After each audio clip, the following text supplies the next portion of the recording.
Let me start. I'm sure we have the mixed backgrounds and all of this. I try to be in general. Then if there are the questions, I can go deeper. Okay. Especially some of the discrete mathematics you don't want to go too deep, right? So the title is very simple: cyber resilience, transparency. I'll explain it later. And this is the center of my talk. And so I'm the judge of the paradigm we kind of believe in. So just to introduce myself, and I have two different areas of research: computer science area and cognitive science. And of course, I have another cognitive science slide, so I probably won't have a time to. Cognitive science-wise, I do a lot of research in memory, retrieval, synthesis, and alterations. Okay, and of course that is very close to mind control, brainwashing, and cyber warfare. That's another part of my specialty. But today I focus on computer science part of it. Okay, so 85 year computer science, lab, of course another cognitive science, and I was doing a lot with massively parallel processing. The days of massive parallel computers, if you remember, and thinking machines, etc. In 87 to 89, I actually transferred to Yale to college. I was a full graduate student. And I went to CMU to work on to find my PhD topic. Right? But I decided I liked it, so I transferred and to School of Computer Science at Rutgers Institute, Center for Machine Translation, now it's called Language Technology. Google and so laboratory for computational linguistics, and of course the research areas AI, NLP, and computational linguistics. And went back to Japan, I guess following the rules of everybody after Japan. And for University. And then I also had a joint appointment and moved to Justice System. That was the largest software company in Japan back then. And we had 1,500 engineers. I was the chief engineer for this 1,500 engineers. And Microsoft didn't like us because we had a word processor called Hideto, which had a market share is over 60 to 70%, when Word was only like 20%. We're the only company in the world where we had a competing product against Microsoft from that largest share. So William Gates really hated us. And then I started mostly with government projects. I'll talk about it later from 1990 to 2014. Those are all unclassified government projects. And 2008 to now, still, I'm with the Carnegie Mellon Cyber, which is called cybersecurity lab. And 2014 to March this year, when the current admiral in Colorado retired after his entire 25 years, I've been the advisor to Director Chief Joint Staff, and of course my projects to build up the cyber command in Japan, which is now pretty big now. But it was before him. It was so hard to persuade the past admirals and generals that we needed this. The Admiral Colonel was very open-minded. Normally, chief of joint staff is 3 years in Japan. The prime minister liked him so much, so extended the term for another 2 years. That was lucky. We could build the Japanese cyber command in 5 years. So most of the stuff were classified here, but I can always talk about it in general terms if you have questions about this project. And concept introduction, cyber, I don't need to explain to you. Yeah. Resilience, I don't need to explain to you. Ask Dr. Wells. So I'm talking about transparency and monotonicity. Transparency is very simple, transparent. Monotonicity, this is the discrete mathematical term, which can be purely defined, but I will try to explain it in general, the words. Basic paradigm is under direct trust and quantum. So when we have a quantum attacks, every existing the encryption and hashing algorithm are probably vulnerable. I don't know about the future ones, but still. And so that is just zero trust again, right? So, and of course, zero trust includes inside out and everything. But under quantum, it's just encryption is nothing. In such Actually, there was a discussion yesterday, Vince Cerf was talking yesterday. You're saying that NIST is actually now has, I think, 33 candidates. They've wanted to narrow down to 18 for post-quantum. Yes, post-quantum computing is also another area of my research. I did too, which we don't know. No, we don't know. Okay, it's just a theory. This could be a quantum proof or not. But the zero trust meaning everything is not quantum proof. Just right, it's the same. So in such an environment, transparency and monotonicity will be very critical. So this is what I would like to explain too. Okay.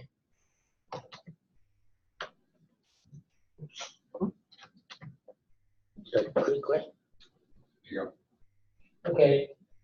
We have experiences in crypto experience. You know crypto, right? Like a Bitcoin Cash. We have a lot of experience in this area. The Thai lab of CME also is a crypto research city. So I've been an advisor to many crypto institutions around the world, including the government, for both crypto policy and a specific technology to be deployed. And the problem of all the problems that we've seen basically comes from non-transparent off-chain exchanges. I'll explain what it is in a minute. And all Japanese and Chinese exchanges are this. Okay, and so if you read all the crypto textbooks, or you may be writing a textbook in people like you, but it talks about blockchain and so forth. These people have nothing to do with blockchain. Okay? They call themselves a blockchain. Japanese organization certified by the government was called Blockchain Association of Japan, which they did not use blockchain. The reason I will be explaining soon, okay? And famous the stolen crypto name was about in terms of 100 yen, 110 yen to a dollar, about 500 million USD equivalent of never stolen in overnight. And that was exactly the same amount that the entire United Nations had the economic sanctions on North Korea. And the UN said this money went to North Korea, meaning one company invalidated the entire United Nations economic sanctions to North Korea, just because they didn't do things right, which was this. And of course, 6 months later, 50 million USD was stolen from another exchange called Type.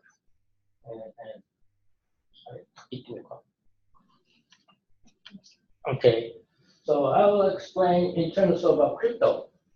Crypto is a misunderstood word because in actual currency, you are not supposed to encrypt.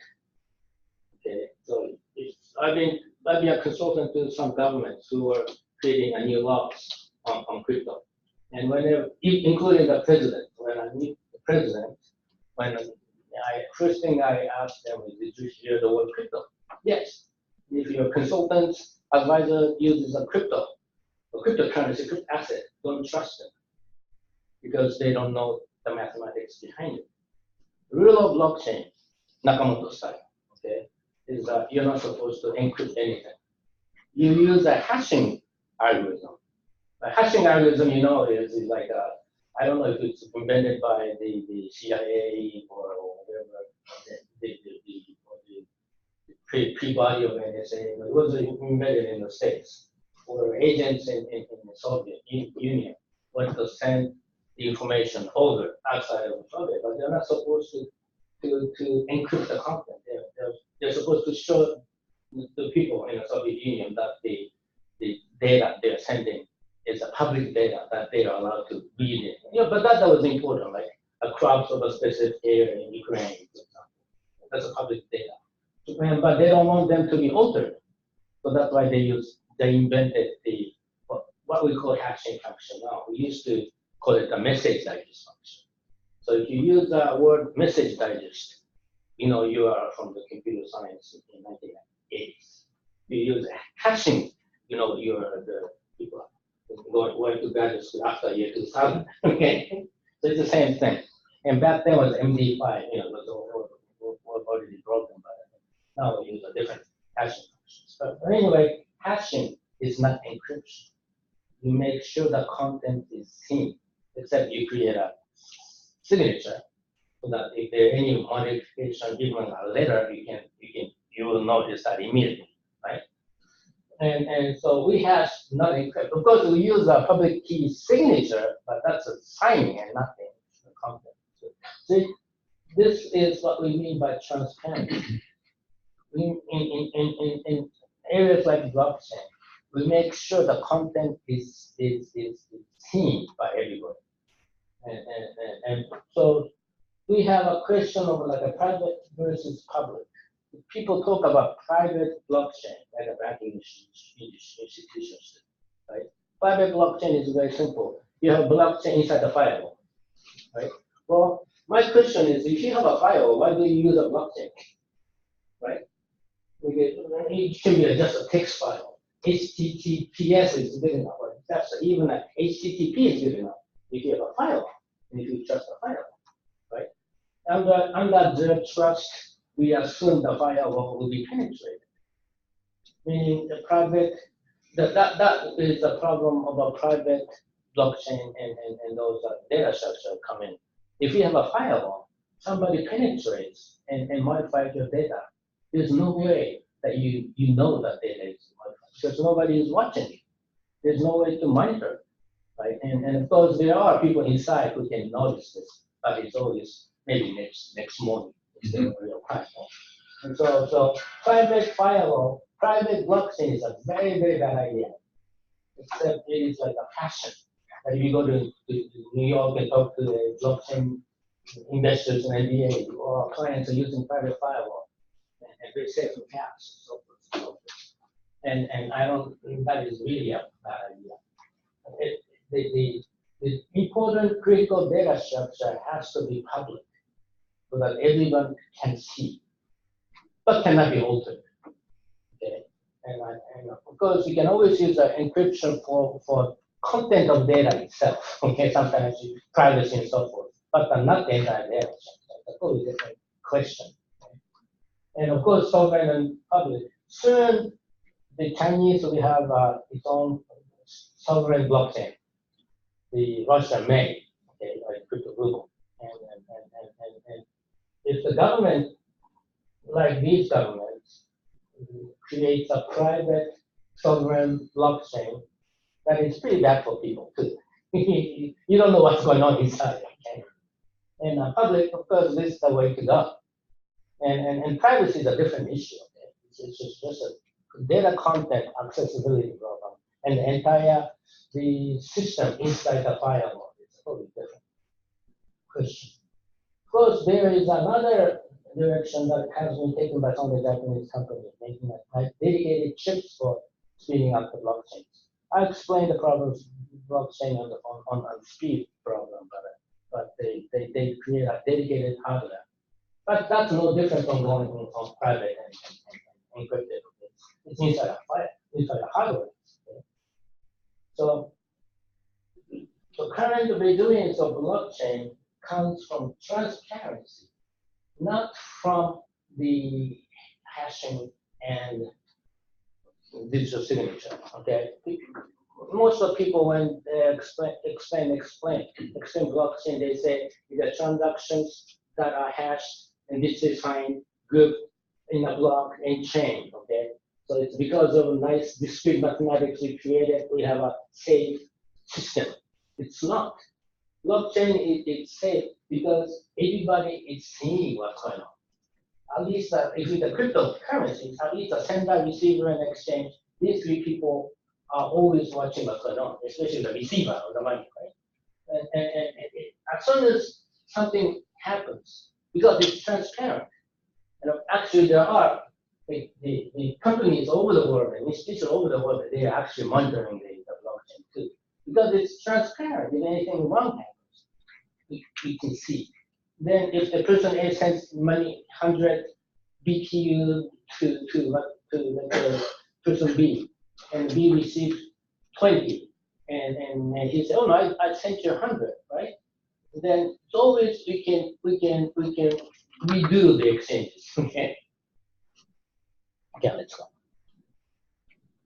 Now let's step into monotonicity. Transparency, I think we understand.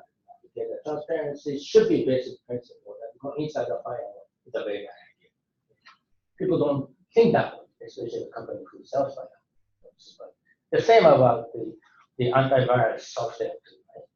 Right? 5 years ago, I published a book that don't use antivirus software. This was after the Stuxnet. Right? and of course, with antivirus software, you have a root access to everything. And so, of course, if you don't have antivirus software, you may have your credit card get stolen, your girlfriend photograph gets stolen. But if you have antivirus software, we have 5 million, back then 5 years ago, 5 million, the hot-wired, the CPUs in Japan. And 5 million CPUs could use for massive attacks, right? And so I published a book in Japan, don't use the anti-software software, and they hated it. Same about the firewall too. But I think the message is very simple with the transparency. Now with the monotonicity, it's a very simple, discrete mathematical idea. Amount of information only increases and never decreases. It's called monotonicity. So monotonic increase, okay, and never decrease. Of course, we have the same concept in philosophy. I'm not related to philosophy. You have a monotonic logic. Your logic is only increasing, and you're not supposed to deny whatever predicate you said before, right? That's no monotonic reasoning, which people do, but that's not the machine should do in terms of a system like this. Okay, so the monotonicity is just this. Okay, so Nakamoto had in 2008, if you know this famous white paper on blockchain, right? Is a pseudo-monotonic. I explain what it is. One of the things this Conte Research Laboratories was established in 1988 with my partner, and before that, with the justice systems, we had probably the world's first cryptocurrency in 1993, I think, to 98. And when we were coming to US, of course, we didn't say that us, but we rented the building in Silicon Valley where Microsoft used to be, and we went to try to open up the US market. And back then we had an NDA, so the people in California talking about our crypto. And here, 2008, people there called me, "Are you Nakamoto?" I said no. Because of the reasons that I've been explaining and going to explain to you too. Okay? And Nakamoto blockchain is not so good. Okay? It's not scalable. I'll talk about it later. I call it pseudo-monotonic. So it is monotonic in a sense, you have a transaction bunched together, hashed and chained. But it's only monotonic in a business model, not algorithm, okay? You have a servers all over the place with similar copies, and you have a group of objects that's hashed together. And that's business model, not algorithm, okay? So there are so many vulnerabilities, including, what about somebody simply fakes identity, and so on and so forth. Or if somebody, like in Bitcoin type of a proof of work kind of things. What about if the top 5 servers decided to communicate each other and fake the forking, for example, and so on and so forth. So it's not business model, and the monotonicity, not algorithm. And I'll talk about the problem of this, I think, late soon, with a little bit in complexity factors, okay? And so using hash and digital signatures is a pseudo-monotonic. And of course, there are purely monotonic linear time. Normally, it's a tree structure. So log n is normally expected. If you don't write the algorithm right, it could be n cubed to n squared to n cubed for these algorithms for monotonicity. But I have the linear algorithm that was 1991, a long time ago. But people didn't understand what was so good about these things. Now, because of blockchain and so forth, and cyber attacks, now I can talk about monotonicity in year 2020 even, okay? So why is monotonicity essential for resilience? It's like accounting books, okay? First job I had right after the college was a finance officer for Mitsubishi Estate. And the first day I was doing the bookkeeping. And we had an actual paperwork. There was a large real estate company back then. One of my project was a purchase of a Rockefeller Center in New York. That was 1989. Okay. And before going to finance, I was in accounting. And I was keeping the books of all the rents of 3,000 tenants in Mannochi, Tokyo. And using the ink pen. Right? And that's monotonicity. Right? In the real ink pen, you have 5 accounting office of the ink pen with different levels of the thickness of the ink even. And we can touch the paper and I can see, oh, this is done by this guy. And an ink pen, if you rewrite it later, your ink is not uniform anymore. You can easily see there's some kind of modification. Okay? And when you are making mistakes, you're not allowed to use the erasers. You're allowed to use cross with the red ink, 2 lines, and add the new number. Okay, so the modification is only done by adding the new information. So that's a pure monotonicity. Okay, and of course what we want to do is like mimicking the paper. Trace of all modification is preserved at the data structure level. If it is a paper, if there's somebody, if it's the legal modification, not illegal modification, like let's say engineering mistaken calculations, right? But by looking at the ink and his calligraphy, you know who did it, probably when. We ask him the question, and then you know if it was legal or not, right? Easily. So that's monotonic. Okay? Same thing should happen at the data structure level on machines. That is what we are trying to achieve. And again, all modification are non-destructive. Non-destructive means data structure should be preserved, okay? In many cases, if you don't make the algorithm right, if you combine 2 trees, for example, right? And create a new tree. Like if I'll talk about graph unification, like unification, if you know what the unification algorithm is, you're combining the two constant trees to make a larger tree. And you're only interested in a larger tree. So you are not interested in the original form. Like I did a lot of natural language processing. And the grammar is a tree, right? And your input sentence is a tree. And you combine together and create a result that is basically a syntactic or even a syntactic tree. Right? That's what we have been doing forever. It's done in theory even, right? And of course, I didn't mention that, but if you have an iPhone and you have, if you do a Japanese alphabet, you make hiragana, you know, the Japanese phonetic characters, converted into Chinese and phonetic characters. So it's input method, okay? For Apple, it's called koto e. It's a Japanese phonetic characters into a Japanese and Chinese character combined together.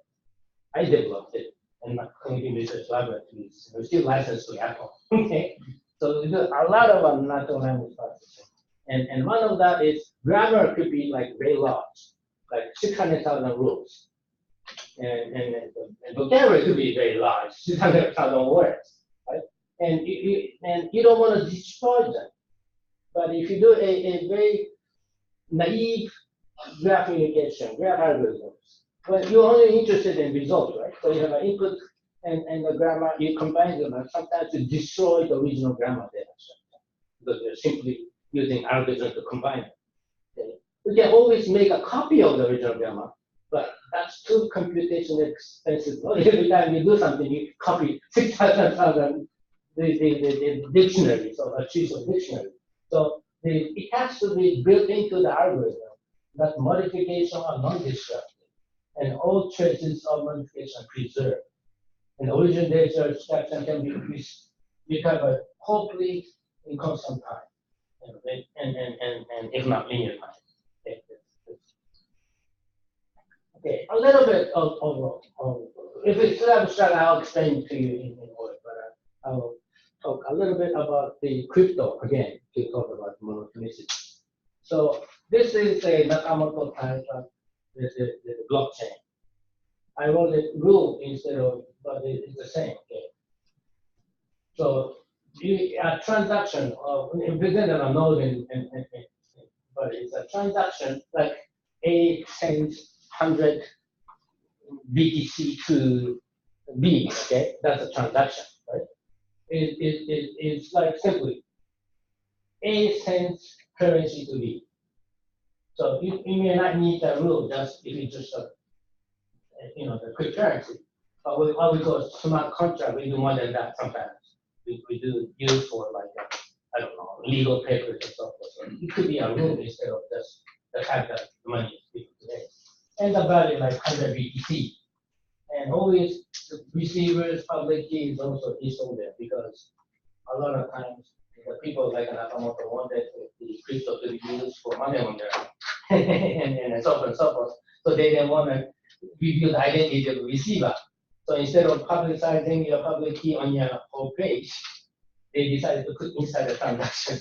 Okay, and then they generated 1,000 the public keys from one secret key. And also, in reality, it's actually an address, right? That is actually created a public key, but I'm not saying address to make it simple, I'm just saying public key. Okay. But the fact that they put it inside the transaction, that's bad news. When people call me year 2008, it must be Nakamoto. I said, I wouldn't put the public key inside the transaction. Okay. So can you explain why it's bad news? Because public key, there's no unless you're like really smart government agent who are following every public keys. Public key means you're anonymous. You don't know who you are, right? So this represents the fact that it's written in a different way, but in Nakamoto pieces, but it's basically the same message. But if the transaction itself is like a coin, a transaction is a coin. Transaction itself contains the public receiver of public key. This means this architecture is intentionally made to make the transaction, receiver of the transaction anonymous. Of course, sender of the transaction is the receiver of the transaction. So it's a forever recurrent system where everybody is trying to be anonymous, right? So of course, there are technologies to follow the public keys, but at least the intention of the inventor of this architecture is probably either they want to do a tax evasion or do a money laundering. I don't think they wanted to provide the money to terrorists, but at least, but this is how it was designed here 2008. Okay? And, this design itself is not a good idea. But anyway, that's another part I'm talking about. Okay, I'm talking about the complexity problem of this architecture. Okay, if you can see that, as I said, A sends 100 BTU to B, and B then sends 100 BTU to C, and C sends 100 BTU to C. But this is like transaction, right? Group of transactions. So in cryptocurrency, your balance is basically the combining all the receivables minus all whatever you got sent to other people. That's your balance, okay? So we don't have a coin, actual coin in cryptocurrency. We only have the ledger. I think you know the basic principle of this kind of Nakamoto type of currency. Okay, the problem that I want you to see is to verify the values, such as this person's balance, right? Like what it is you have to go back the trees until the beginning of creation, like mining, right? Of course, people can trust each other. So I say, oh, I have 100 BTU, this BTC, and yes, but people don't trust each other in these places. So I want to make sure this guy actually have that money, right? Then you have to go back the entire tree for each of the receivable. Going back the tree to the beginning of a creation of a coin, which is the mining, and combine them together. That's at least log-n over very expensive hashing and public key algorithms. Right? So this makes a blockchain, Nakamoto type blockchain, non-scalable. He was wrong at the beginning of the paper. So in year 2008, I read this paper and said, oh, I solved this problem 15 years ago. And people in California call me, are you Nakamoto? I said, no, especially not this. Right? But now people understand after 5 million USD was stolen from Japanese exchanges and all the dark web stuff going on crypto, right? But explaining this 5 years ago to anyone was so difficult, okay?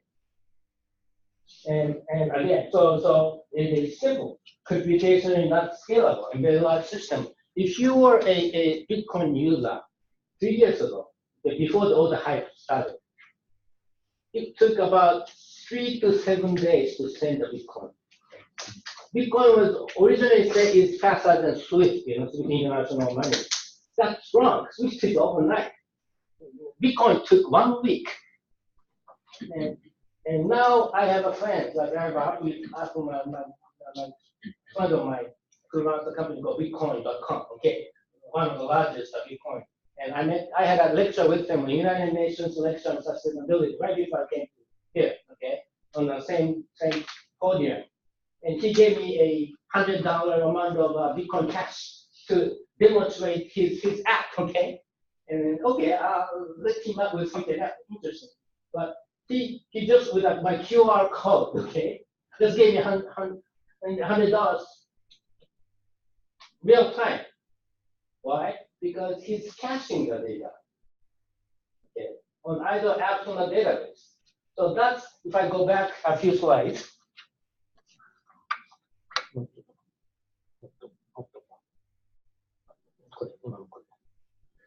That's what I mean by this, okay? Chinese invented this. Well, actually, we invented this. We meaning European exchanges. When I'm a half owner of one exchange, okay, and advisor to 3 exchanges. And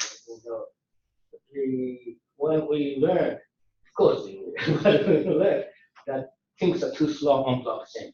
Originally, blockchain, like Bitcoin, was invented for sending the money. And let's say I do a lot of international transactions with the institution outside Japan, but I send the currency maybe once every 2 months, right? You don't really send currency by wire, even unless you're a banking institution. Right? But when crypto came, like the Bitcoin, they used Bitcoin not for transfer money.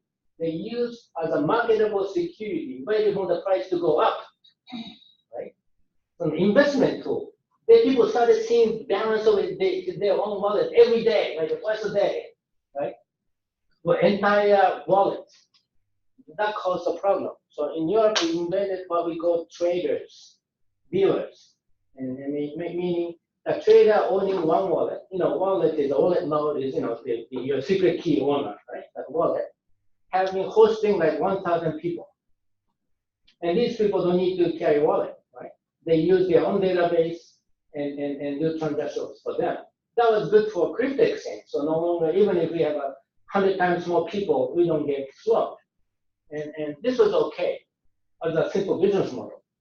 Then around year 2013, the Xi Jinping government in China decided that they don't like the Macau, the casino. They were doing a lot of nasty stuff, I guess. then the Chinese people decided they want to go to Bitcoin. And so what happened, there was 3 major exchanges.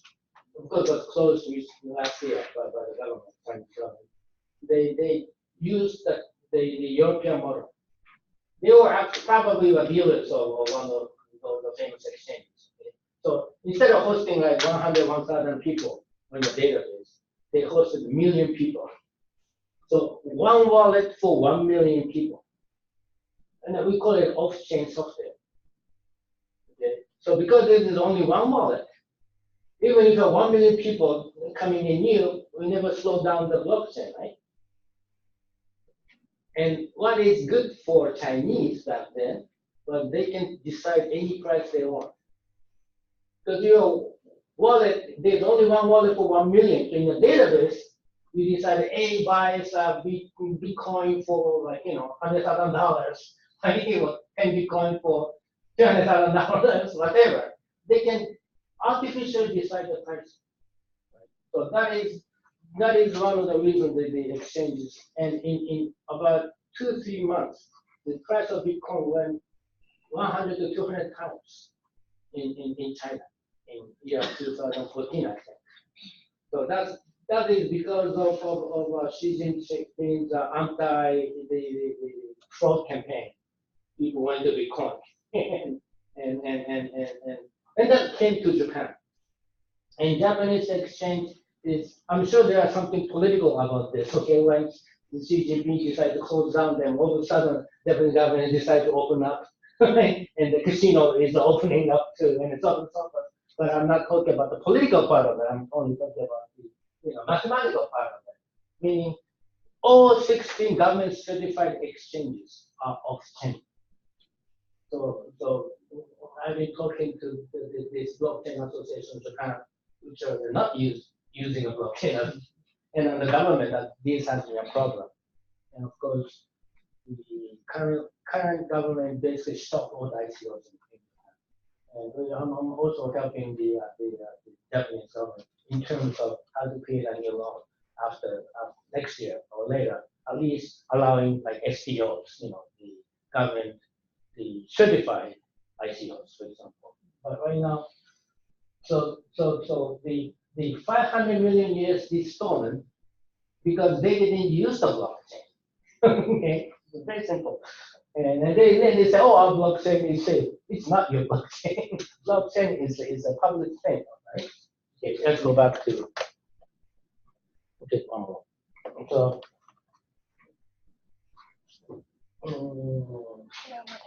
okay, hold on. Okay, so there is a problem of solutions to the blockchain of pseudo-monotonicity, the problem that I said, mostly the speed problem. That is, one is forking. Forking meaning you have one blockchain, you create another blockchain. When you say soft fork, you have entire history with you. But still, you have a half the number of people, right? But they didn't do that. They did a hard fork. Hard fork meaning you start with no history at all. Okay, that's when Bitcoin Cash fork from Bitcoin. Okay, and the guy I mentioned is a Mr. Bitcoin Cash. Okay, a friend of mine who does this app on caches and so fast because it's all on caches on apps. Okay, but anyway, hard forking meaning now. Theoretically speaking, there's only half the people left here. And there's no history of Bitcoin Cash. So everything is super fast now. Okay, so that one way is hard forking. And the other is making non-monotonic caching, meaning what I have in my apps. Apps can record the actual balance. Of course, you trust the company. So I'm sure they are not faking my numbers. I know the numbers from yesterday. If it's wrong, I will tell them, right? But what if it's hacked? Okay, all the nice message about blockchain gets lost when you are either doing a off-chain or a caching. Okay? And of course, these pseudo solutions kill monotonicity, of course, and make the system very vulnerable and non-resistant. Because you don't know what was original. So there's no way no data to fall back on. Okay, and this is the code of 5 million USD stolen from them, probably by North Koreans, and invalidating the entire United Nations economic sanctions to them. One company. Okay. Now, especially combined if I talk about non-transparency, like private chains inside firewall. Now, we don't know what happened. So the money gets stolen, but nobody notices, right? And that's the worst. So transparency and monotonicity is something that we have to make sure to make sure that data is resilient. And somehow the pseudo-monotonicity is spreading with the blockchain technologies. There are still in conferences, there's a famous place people showing up and talking about blockchain, it's so good and so good, and businesses in New York City promoting the off-chain softwares and apps, and those are all pretty bad ideas. And these are okay for not okay, but okay in the sense that these are just money that they just invested, right, and out of their pocket. But what if it's a medical data like a DNA data of a person, which in Japan is actually happening. The DNA data from hospitals are stolen from some people outside Japan, probably Chinese, but I will comment on countries, okay? And of course, you can create a very personalized attacks on DNA data, okay? And also other mission critical data. So you have a group of people with a lot of money saying blockchain is so nice, coming to mission critical areas and the medical area, let's use the blockchain and make you safe. And my message is don't listen to them. Why? Because current blockchain can never be monotonic unless they change the quality.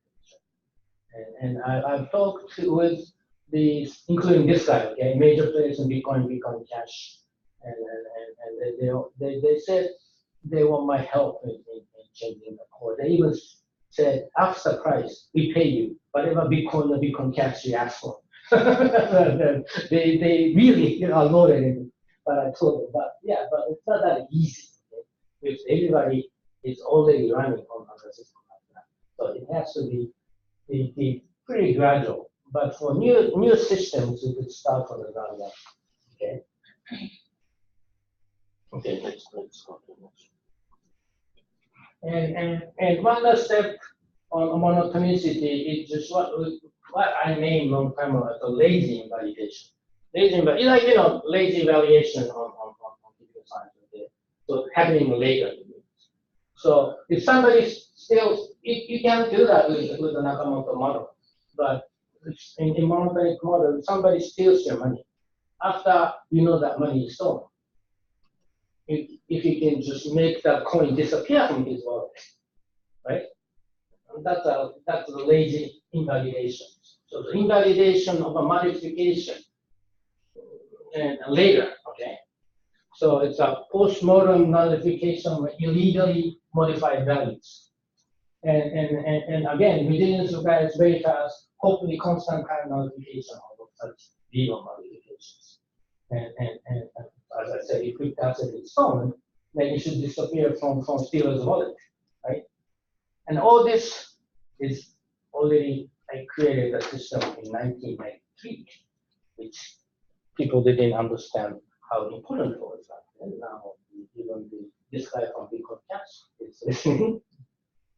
So some of my Monotonicity project, all in the mid-90s, we had probably the world's first cryptocurrency, which is Japan's largest software company, early to mid-90s. And from 1998 to 2004, I led a number of Japanese government projects I would probably briefly talk about. And around what I created called Bulletproof Servers. And most of the programming I did not do in Japan. I did in the US with DoD subcontractor. I was designer, architecture designer. But still, it was a Japanese project. We didn't have a good enough programmer because we were using a ANSI common list on a program, and we didn't have much of a common list program. But still, it's a government funded project from Japanese money. And right now, I have a foundation called Crypto Asset Central Bank Foundation, which is trying to stabilize the prices of the crypto. That is the money explanation, but in reality, to provide all kinds of assistance to the exchanges and blockchain who want to do a real mathematics. So they're trying to provide them technology and help. And of course, I'm actually advising some governments. We were with them only a week ago, visiting one government meeting, ministers, and advising them, and even telling them to advising them to what kind of laws they would require.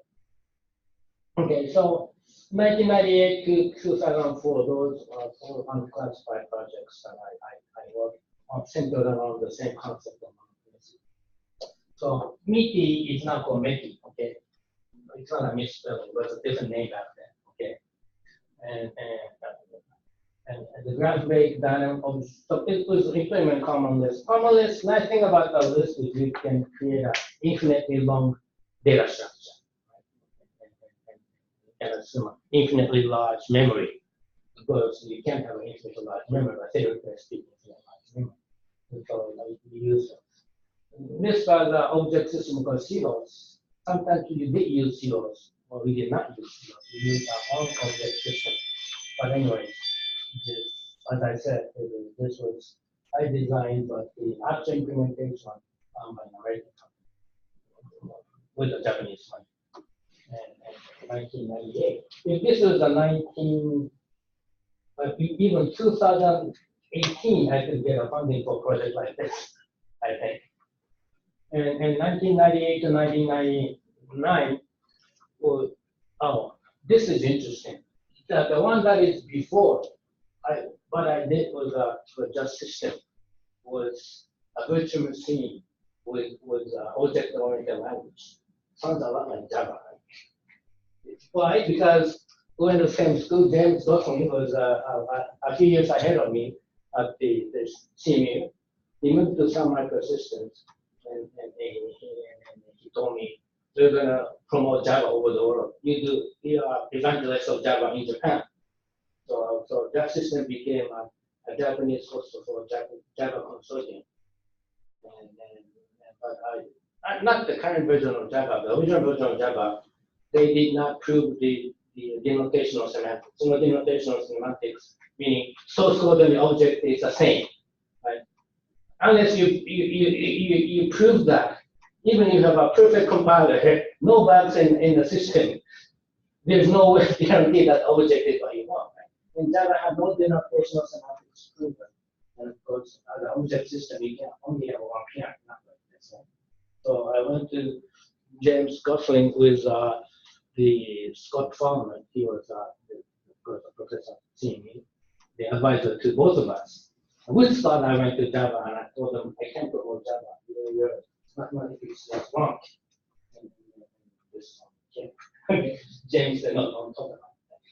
This is a big business. Sun has invested. And Java evangelist, go to Japan, do it. But I had my own concept. This is in Japan, the government doesn't trust you easy unless you already have a running system.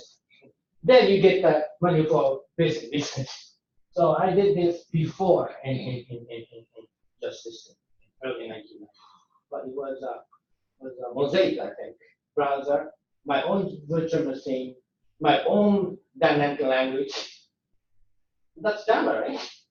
We had a better Java than Sun Microsystem in early 1993, which became a government project. So when we say net mobile, it's just a virtual machine based the computing, and of course we have to make the object secure. Okay. Then Java was kind of getting popular in Japan too, and the security model with Java is really bad. So we have to create our own with a security model.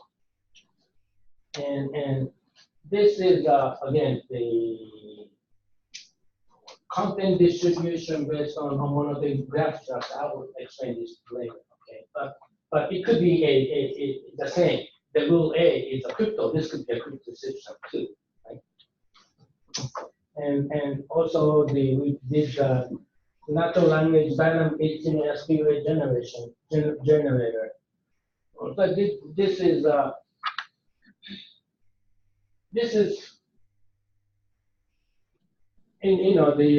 Paul Graham, his name is there was a Harvard PhD student in the early 1990s. He learned this. He wrote a textbook called On Disk.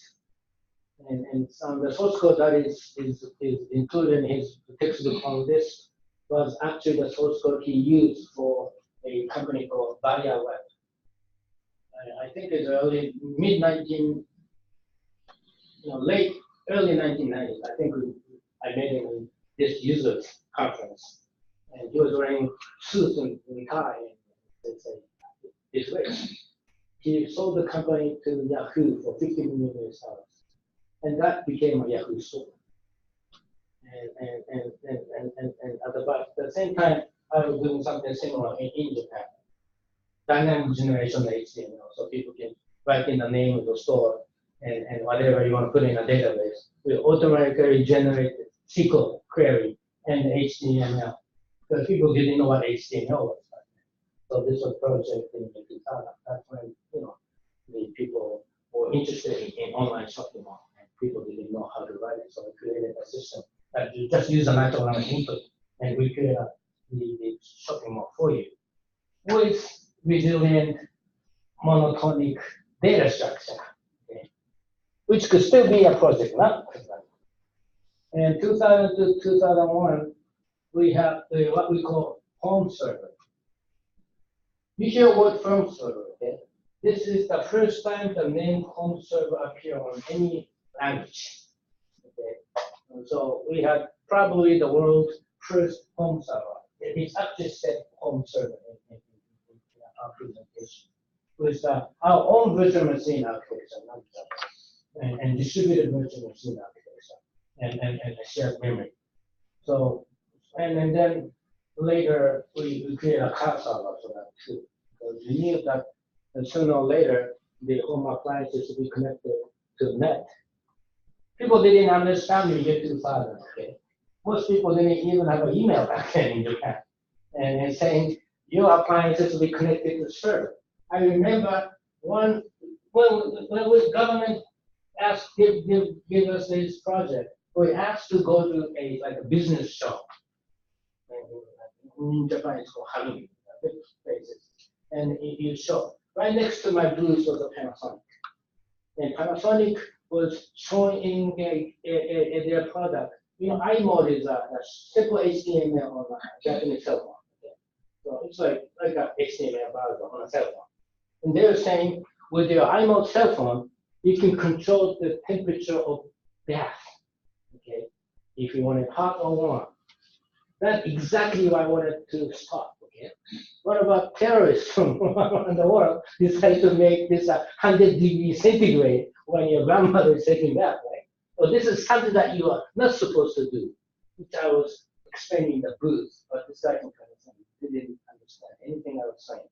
Okay, so we have a secure server with a shared dynamic memory, acting like one big server on the shared virtual machines, and of course the monotonic data structure could be hacked, but we know when it is hacked. And if you want to control your temperature of your bath, you have to go through these. And then the car server. This is the story that I should not be telling you, but one day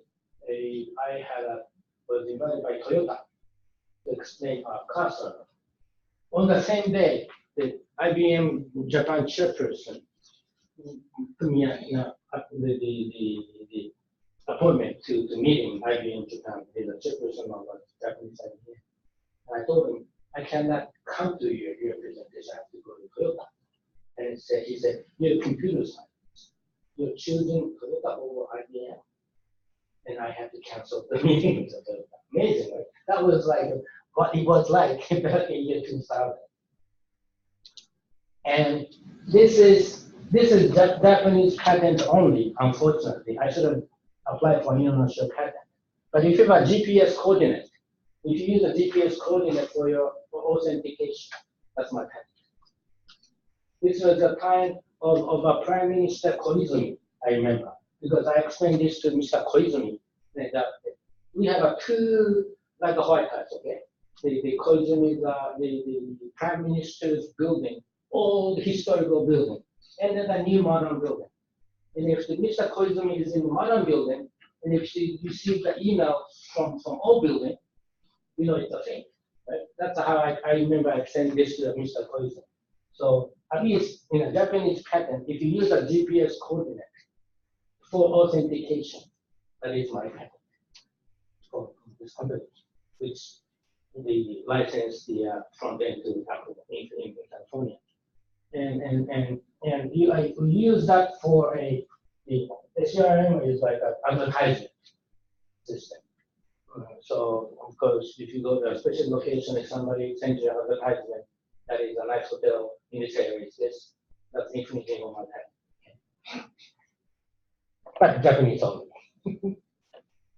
Okay, now we talk about bulletproof server, that is year 2000.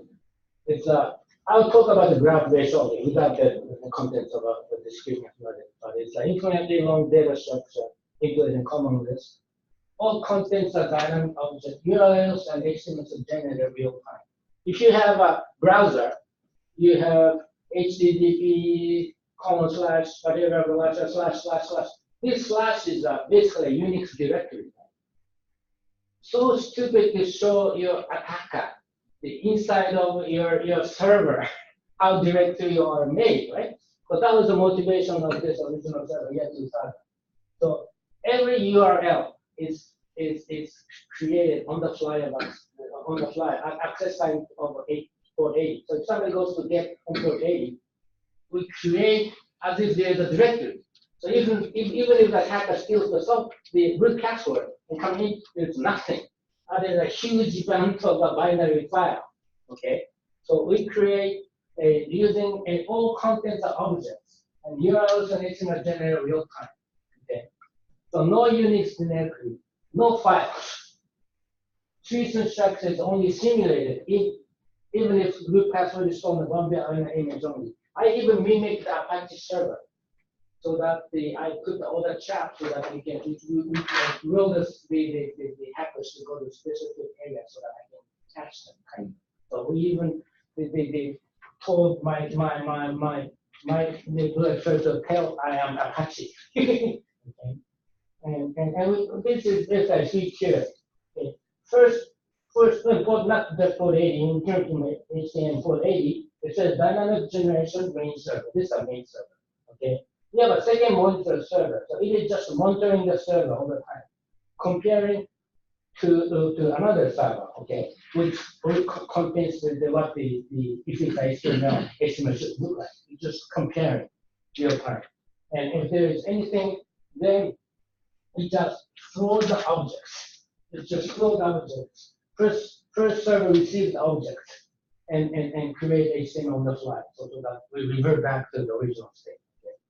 And there's a third there's a third monitor throw on. So this is not hardwired server, it's called server. But when the guy tells you to throw, it only throws to this guy. Okay. And that's it. And the web designer simply maintain using any software in HTML. And this guy looks at the external web designer server and then convert into the objects and just throw to this guy. So that's a bulletproof server, using SADA. Again, government money. And 2001 to 2000, I'll be finishing soon because it's 2004. We did a peer-to-peer thing. So this is by telecommunication ministry project. And we did a distributed the system on a peer-to-peer. And this is for Ministry of Education. I created the hardware for genome processing. And so it's a massive parallel hardware for genome processing. It's like large, the Monotonic data structure. It's, if you know the hardware architecture, the memory architecture. Okay. I'll try to be quick. So, and basic data structure, content proof next generation computer architecture should be monotonic. As long as it's a monotonic, we can go back in a constant time. And of course, we can have an embedded structure so that you can, if you want to use encryption, you can make a layered encryption so that you see this DNA data to doctors only. You see this data to government only, and so on. So that's what I mean by different levels of exposure. Yeah, let's go. I'll go very, very quickly, but this is my monotonic algorithm based on graph unifications, 1990 and 1991.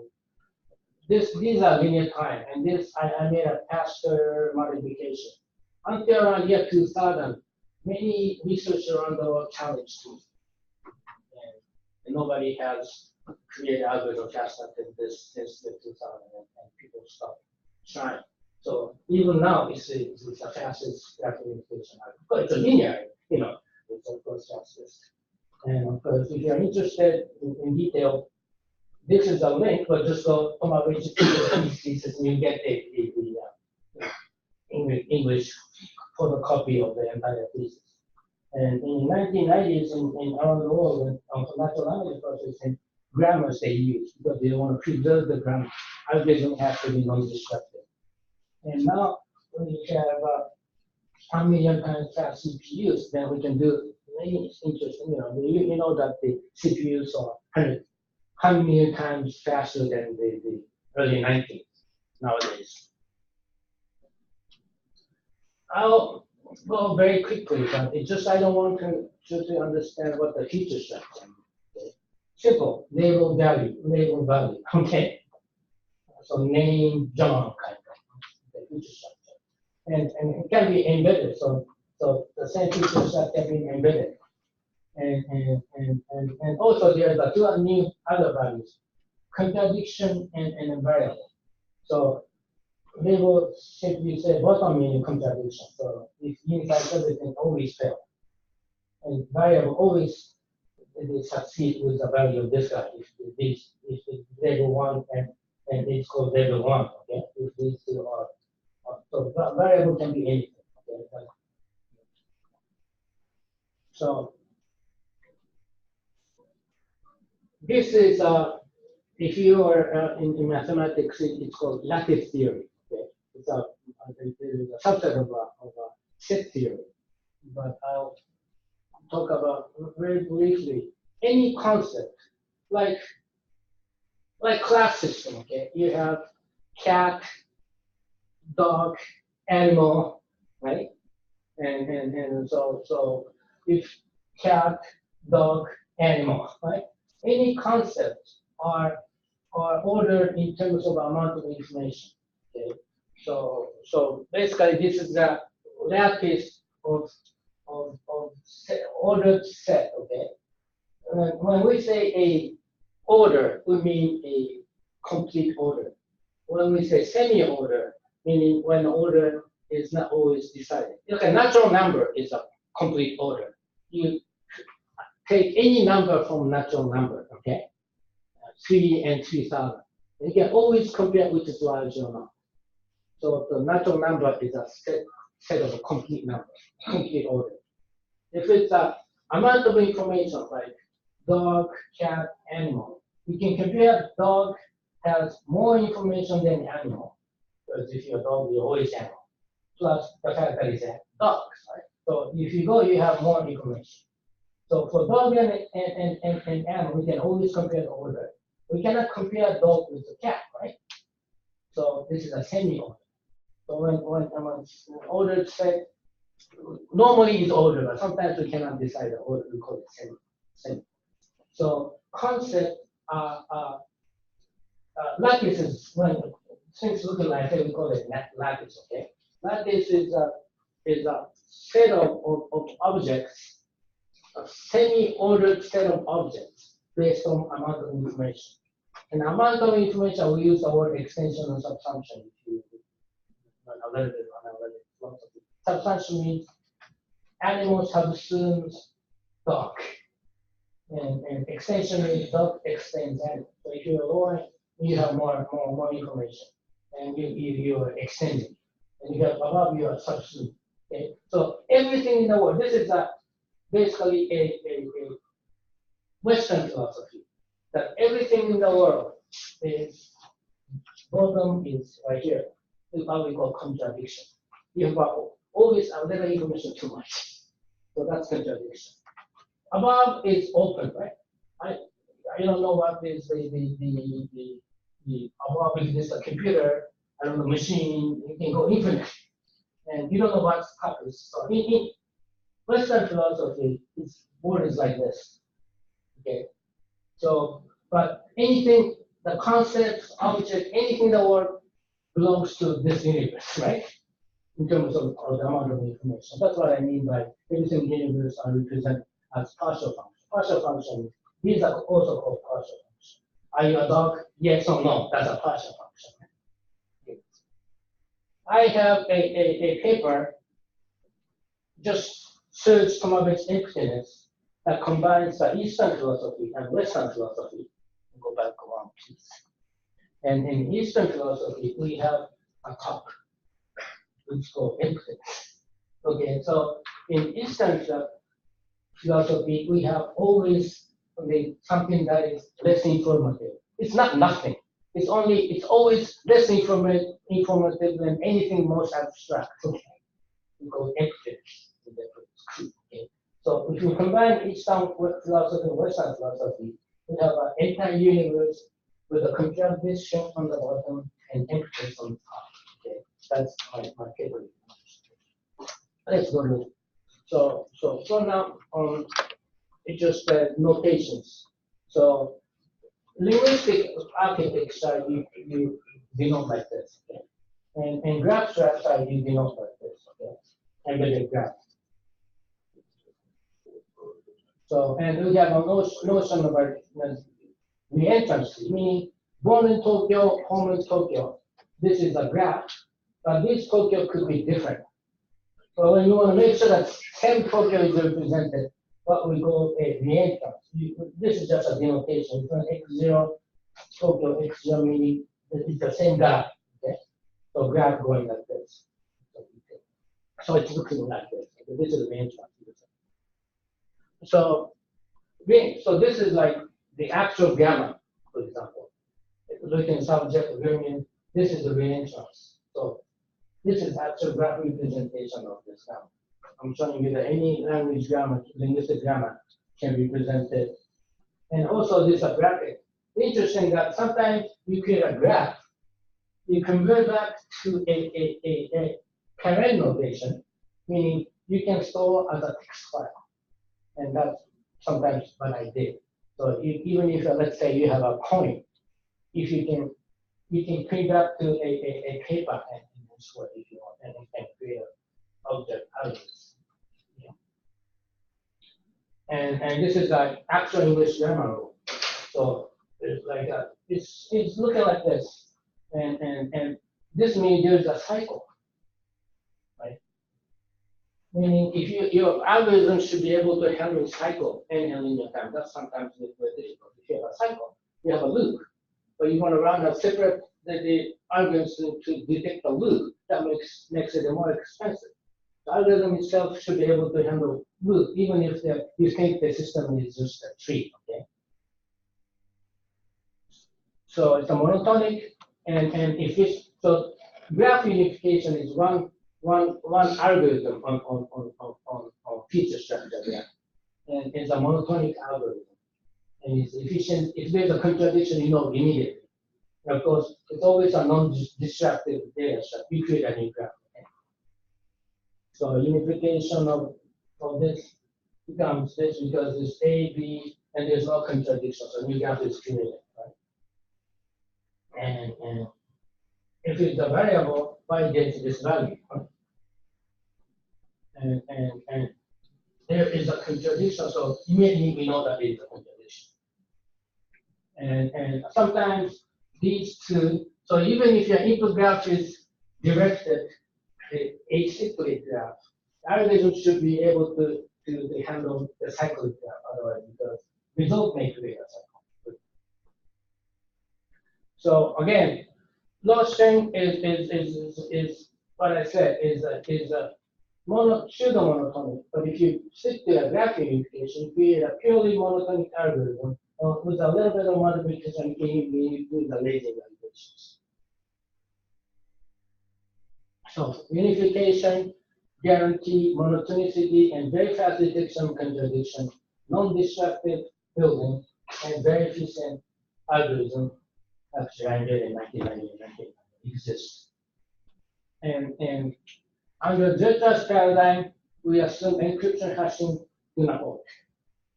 And resilience is achieved if only if monotonicity is assured, meaning the original state recovered in constant or linear time.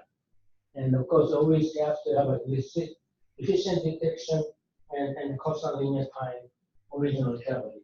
Even in the worst case, it has to be long end, okay, not more than that. I think we are almost finished. So quantum region, okay. Now, even the linear time algorithm, if you do a low-level monotonicity, meaning my purpose is this. I've been doing a research on creating an entire computer network and computer architecture on monotonicity, meaning your RAM, your hard disk is already a monotonic data. And so, of course, it's computationally expensive. But now we have 100 million times faster machine. Why not do that? Instead of just the application being a monotonic, the entire basic computer network and memory, hardware being monotonic. And I think we can do that. Okay. So this is recommended directions. I think this is the basic data structure computation must be monotonic and must be embedded in low-level data structure, like memories and huge operating systems. Okay? Right now, you look at the operating system, you are directly playing with RAM. I think that's very good. And you get a overflow. That is very stupid architecture, right? So because you have on the virtual machine, yeah, you have the moving memory space. But the same thing, each memory cells are just a binary data structure. No, this has to be a tree structure, graph structure, memory cell.